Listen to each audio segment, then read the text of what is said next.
So you'll hear this girl say that she thinks that Trump is less dangerous than Hillary Clinton.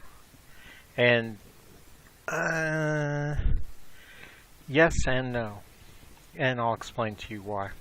Thousands of people marching towards FDR Park. We're going down Broad Street. These demonstrations really plan to continue throughout the rest of the day and throughout much of the week. Chris Beck. Hey there, I'm Chris Hayes from... I do think that Trump is less dangerous. All right, so Chris. I want Jill Stein, absolutely, or Bernie Sanders. Barring that, I do think that Trump is less dangerous. All right, so Chris, as you can see, quite an active scene here. Thousands of people marching towards FDR. Okay, so this is, and it's obvious that she was listening to me, or people who listen to me, or people who think like I do, whatever. This is what I explain to people over and over and over again during the campaign. And that's that Trump is going to do a lot more damage to the country. Absolutely. You know, people like Bernie Sanders, I don't blame them. I don't blame them.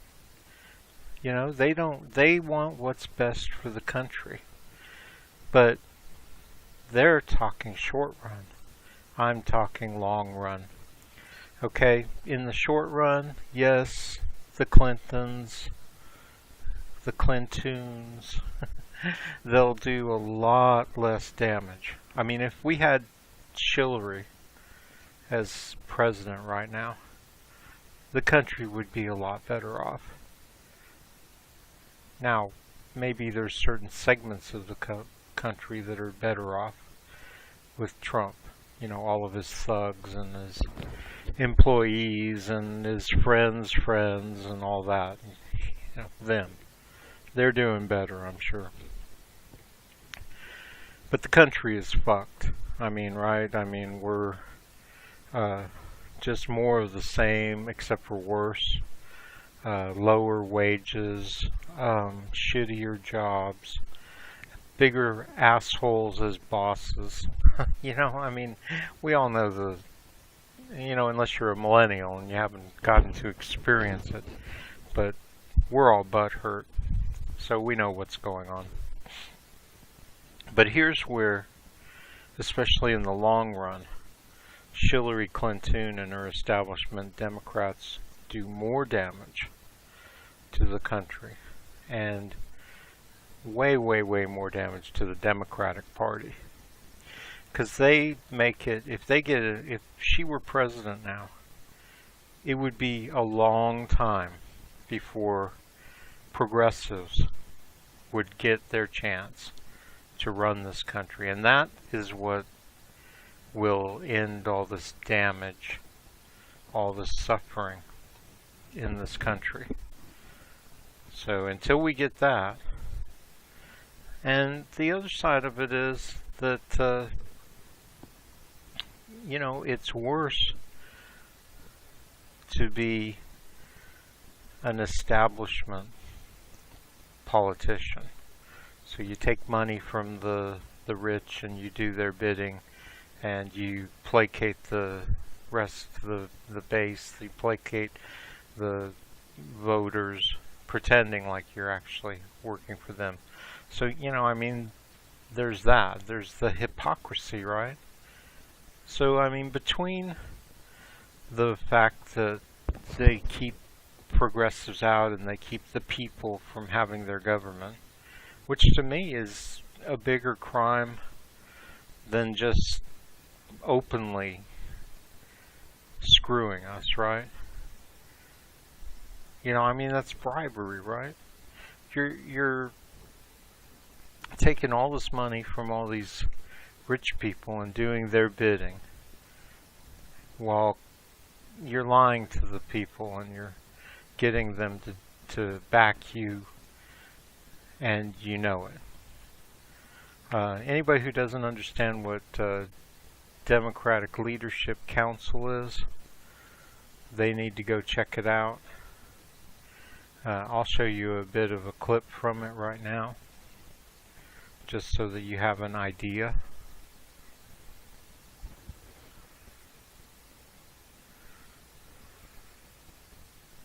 On the line with us is Sam Smith. He's a journalist and editor with Progressive Review.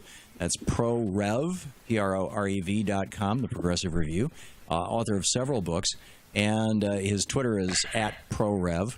And fascinating piece, how the Koch brothers helped dismantle the Democratic Party. Sam, welcome to the program. Well, thank you very much, Tom. Glad to be with you. Thanks for joining us. So how did the Koch brothers help dismantle the Democratic Party? Well, this is a story. It sort of stunned me that you were interested in it, because I've been working on aspects of the story for over 20 years, and nobody's been interested.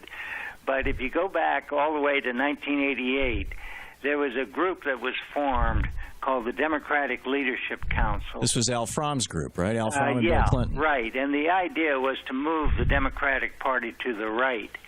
And it worked with people like, at the same time, Pamela Harriman was having over nearly 100 meetings with people who paid $1,000 a head to come to them to discuss who the candidates should be in 1992.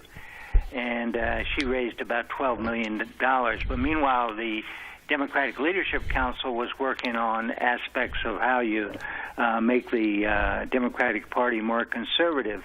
And what I didn't learn until earlier this year was that one of the people who had helped fund it in the early period was Koch Industries with the Koch brothers. And this sort of stunned me, because while I expected some of the more conservative businesses that did both sides to do it, I thought that the Koch brothers were pretty firmly in the Republican camp. So that was sort of I think they'll surprise. go wherever they can buy a politician, won't they? That's right. I think that's true. I think I had underestimated their willingness to buy people. Yeah. So the Democratic Leadership Council, this was, my understanding of it is that this thing was created in the late Reagan years, 87, 88. Yeah. That Al Fromm played a major role in it, at least according to his own book. Right. And that basically it was, correct me if I'm wrong, my understanding, and I have not yet finished reading Al Fromm's book, so I'm just only kind of halfway into this, but that basically they were saying, the labor unions, which were, a quarter to a third of the American workforce when Reagan came into office, just 8 years later had been, decimated. They're down to, they're from 25% of our workforce down to 7% now. Right. So there was no longer a reliable source of money for Democratic candidates. And so the rationale was, well, let's find some industries that are not, tobacco necessarily, that aren't too reprehensible, and get in bed with them. And the banks seemed like a nice, clean business. Do I have that wrong, Sam? No, I think that's a good description of what was happening, and this was all going on, and it was basically ignored by the media, in large part, and one of the problems was that this was sort of an early period. We now understand the incredible influence that industrial and corporate money has on our campaigns, but at the time we didn't really. Right. I remember giving a talk outside the Capitol in which I tried to describe what was going on as bribery. And I said that if you wanted to adopt these same principles in your own life, I would advise you against giving a policeman $25 when he stops you and saying this is just a contribution. Right. Because we have developed a completely different standard for the role of industry. Although just before the New York Police Department really cracked down hard on the Occupy movement, Jamie Dimon and his bank gave, $4.5 million or something like that to the New York Police Benevolent Association. Right. So apparently if you're rich enough, you can still do it. You can still give money to the cops and buy their behavior. But I'm astonished by this. The DLC still exists. Harold Ford Jr. is the head of it right now. Do I have that right? I think that I'm not sure what its exact status is. I think it has kind of faded. I think because it's done its work. And when Obama came along, what was interesting was that he was in part a favorite target of the DLC. But they, at that point, had had enough negative publicity. They didn't want that really known. And so that they sort of faded from the scene. So is Obama an anti-DLC Democrat? No.